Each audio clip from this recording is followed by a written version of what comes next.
तो good morning friends. अभी बज रहे हैं सुबह के 7:30 और सारा काम मेरा हो गया है। पूरे घर को साफ़ करके मतलब पोछा लगाया मैंने, और जो भी कच्चा था, फर्श नहीं लगा था, उसको गोबर से लिपा। और आज है शिवरात्रि, तो सबसे पहले आप लोगों को शिवरात्रि की, महाशिवरात्रि की हार्दिक शुभकामनाएं। और सारा काम मेरा हो गया है, फूल पाती सब कुछ ले आए हैं आयशा के पापा। तो अभी मैं बस जा रही हूँ नहाने। बाल मैंने खोल रखा है, तो नहाऊंगी, उसके बाद मैं पूजा करूंगी। तो आज का ही महाशिवरात्रि का ब्लॉग बहुत ज़्यादा अच्छा होने वाला है, तो आप लोग वीडियो में एंड तक बने रहना।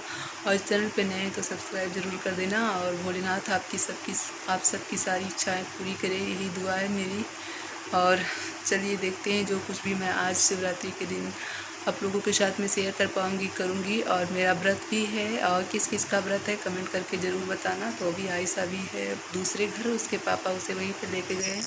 तो मैं फटाफट से जाती हूँ, नहा लेती हूँ और पूजा कर लूँगी। आज थोड़ा सा देर लगेगा पूजा करने में, क्योंकि आज स्पेशल डे है, महाशिवरात्रि है।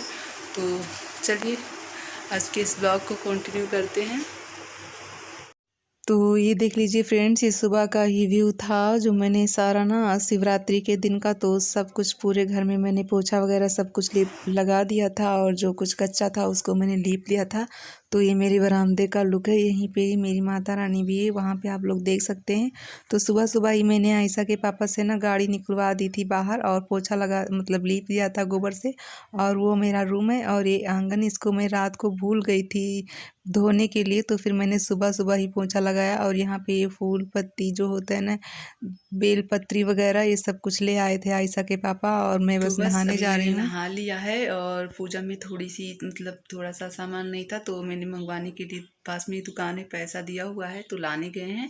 तो बस सब कुछ था मेरे पास। सिंदूर नहीं था कोई साफ, जैसे कि हम लोग रोज लगाते ना, तो वो है, तो उसको तो हम चढ़ा नहीं सकते पार्वती माता को, तो उसको मंगाया है। और कपूर मंगाया, और उसके बाद में चल रही हूँ पूजा करने। आप लोगों के साथ में शेयर करूँगी, तो वीडियो में एंड तक बने रहना। चलिए चलते हैं भोलेनाथ की पूजा करने। तो यहाँ पे मेरी पूजा की सारी सामग्री इकट्ठा हो गई है। तो मेरे पास सिंदूर नहीं था कोई साफ, तो उसको मंगाया था, और कपूर, और यहाँ पे घी, बहुत घर में घी नहीं था तो थोड़ा सा ही था, तो सिर्फ दिया जलाने के लिए। और यहाँ पे देखिए मंदिर। तो अभी सब कुछ मैं हटा के सारी तस्वीरें भगवान जी की, और फिर से मैं इसे साफ़ कर दूँगी। तो यहाँ पे मैं सारा कुछ साफ़ कर दे रही हूँ। बहुत लंबा वीडियो था, मैंने बहुत ज़्यादा फास्ट फॉरवर्ड एडिट करके इतना 8 मिनट का वीडियो मैंने बनाया हुआ है। तो यहाँ पे सब कुछ मैंने साफ़ कर दिया था, और फिर से सारी तस्वीरें मैं अपनी अपनी जगह पे रख दूँगी, क्योंकि फिर सब कुछ साफ हो जाएगा ना, तो फिर पूजा करने में भी अच्छा लगता है। तो यहाँ पे मेरा दिया भी जल गया है, आज महाशिवरात्रि है। तो मेरा वीडियो एक दो दिन लेट आएगा, क्योंकि इस फ़ोन की वजह से ही नहीं मेरा डेली ब्लॉग आ पाता है। तो मैं यहाँ पे पूजा कर ले रही हूँ। और भगवान भोलेनाथ आप लोगों की ज़िंदगी में हज़ारों खुशियाँ लेके आएँ। तो यहाँ पे मेरी पूजा, धूप आरती सब कुछ हो गया है, और बीच में आयशा भी आ गई थी, तो उसने थोड़ा सा डिस्टर्ब कर दिया। मगर बच्चे होते हैं ना, तो आप लोग समझ ही सकते हैं, कोई काम अच्छे से नहीं हो पाता। तो यहाँ पे मेरी पूजा हो गई है, आप लोग देख सकते हैं सब कुछ, जो कुछ मेरे पास था, जो मेरी औकात थी, उससे ही मैंने पूजा की और व्रत भी रखा था। तो यहाँ पे दोपहर का सीन था, निर्जला व्रत रखा था मैंने। तो छत पे हम लोग लेटे हुए थे, तो भी कुछ शूट करने का दिल नहीं कर रहा था। तो और ये शिवरात्रि के सुबह का वीडियो है। तो यहाँ पे मैं खाना बना रही थी, और आज मैं भोग भी लगाऊंगी सुबह सुबह, मतलब सुबह।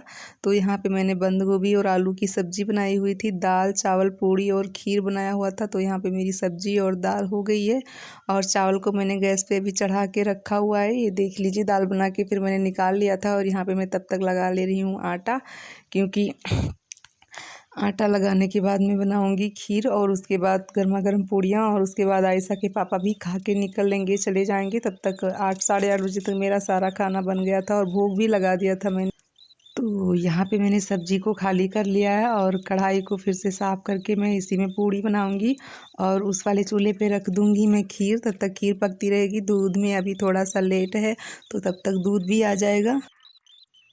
और तब तक यहाँ पे मैं काट ले रही हूँ सारे ड्राई फ्रूट्स। तो गांव में कुछ ज़्यादा मिला था, सिर्फ गरी और ये किशमिश, तो बस यही मैंने डाल दिया था। तो ये देखिए, इसको मैंने कट कर लिया हुआ है, और जो कुछ मेरे पास समर्थ था, मैंने उसी प्रकार से ही भगवान का भोग लगाया।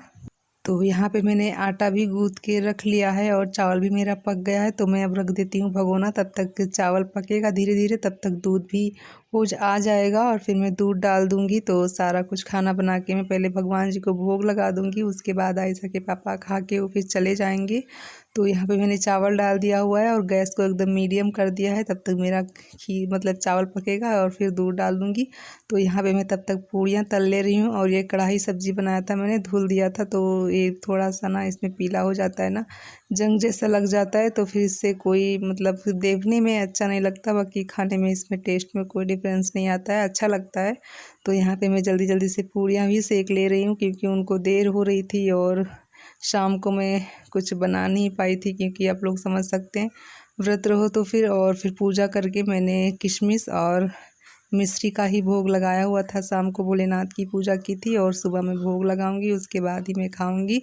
तो यहाँ पे मेरी पूड़ियाँ भी तैयार हो गई हैं और चलते हैं, अब भोग लगा देते हैं और फिर जो भी काम होगा वो मैं करूँगी। तो मेरा मन था ना, मैं जाने वाली थी पृथ्वीनाथ बाबा के दर्शन करने के लिए, जल चढ़ाने के लिए, मगर नहीं जा पाई क्योंकि उसी दिन आयशा की तबीयत ख़राब हो गई। तो फिर तबीयत ख़राब थी तो उसको लेके तो मैं जा नहीं सकती थी और इतनी छोटी सी बच्ची को छोड़ के भी नहीं जा सकती थी, तो फिर मैं नहीं गई। सोचा चलो रहने देते हैं। तो यहाँ पे मेरी पूड़ियाँ भी बन के तैयार हो गई है, तो मैं पानी रखाती हूँ भगवान जी के सामने और फिर खाना भोग लगाने के लिए। तो यहाँ पे मैंने पानी रख दिया हुआ है। आप लोग कैसे करते हैं महाशिवरात्रि का व्रत, मुझे ज़रूर बताना। तो जो कुछ मुझे समझ में आ रहा था, जैसा भी मैं कर पाई वैसा मैंने किया। तो यहाँ पे मेरा भोग भी लग गया है माँ भगवान का, आप लोग देख सकते हैं। कहते हैं भोग लगाते हुए नहीं दिखाते भगवान को, तो फिर मैंने भोग लगा के ही आप लोगों को दिखाया। तो हेलो फ्रेंड्स, अभी बज रहे हैं दोपहर के ना 10:30 ऐसे ही बज रहे हैं और आज मैं 5:30 बजे उठ गई थी। रोज़ ऐसे ही लगभग मैं उठ जाती हूँ, मगर कल मेरा व्रत था महाशिवरात्रि का, तो आज सुबह सब कुछ जल्दी भी करना था और आयशा की तबीयत भी ठीक नहीं है। तो मैंने कहा जब तक आयशा के पापा हैं तब तक मैं सारा काम कर लेती हूँ। तो मेरा खाना वाना तो 8 साढ़े 8 बजे के करीब में आज बहुत जल्दी बन गया था। और फिर मैंने बर्तन धोए, सब कुछ साफ़ सफाई की और अभी अभी आयशा की मालिश करके और आ रही हूँ, उसको सुला दिया है किसी तरह से दवाई ववाई पिला के। और अभी जा रही हूँ, 2 दिन के कपड़े हैं बहुत ज़्यादा, उनको धोऊँगी। तो वीडियो बहुत ज़्यादा लंबा हो गया है, इस वीडियो का यहीं पे एंड कर रही हूँ। और ऐसे ही मैं पूजा करती हूँ। सोच रही थी कि पृथ्वीनाथ जाने का, मगर जा नहीं पाई क्योंकि कल आयशा की तबीयत ख़राब हो गई। शायद हमारे नसीब में नहीं लिखा था, महादेव हमको नहीं बुलाए। कोई बात नहीं है, कभी फिर देखेंगे। तो इसका क्या है, ये तो लगा ही रहता है। तो जो कुछ भी मुझसे हो सका फ्रेंड्स, मैंने आपके साथ में शूट किया। शाम को मैंने शूट नहीं किया था क्योंकि कल मेरा निर्जला व्रत था, तो इसलिए मेरा कुछ मतलब और कुछ नहीं, प्यास बहुत ज़्यादा लगी हुई थी तो कुछ भी शूट करने का मन नहीं किया। तो फिर मैंने सुबह ही थोड़ा सा शूट किया और फिर अभी मैं वीडियो का एंड कर रही हूँ। वीडियो पसंद आया हो तो लाइक कर दीजिएगा, न्यू है तो सब्सक्राइब कर दीजिएगा। और चलिए मिलते हैं अगले ब्लॉग में भी, और तब तक के लिए बाय बाय। प्लीज़ सपोर्ट करना आप लोग।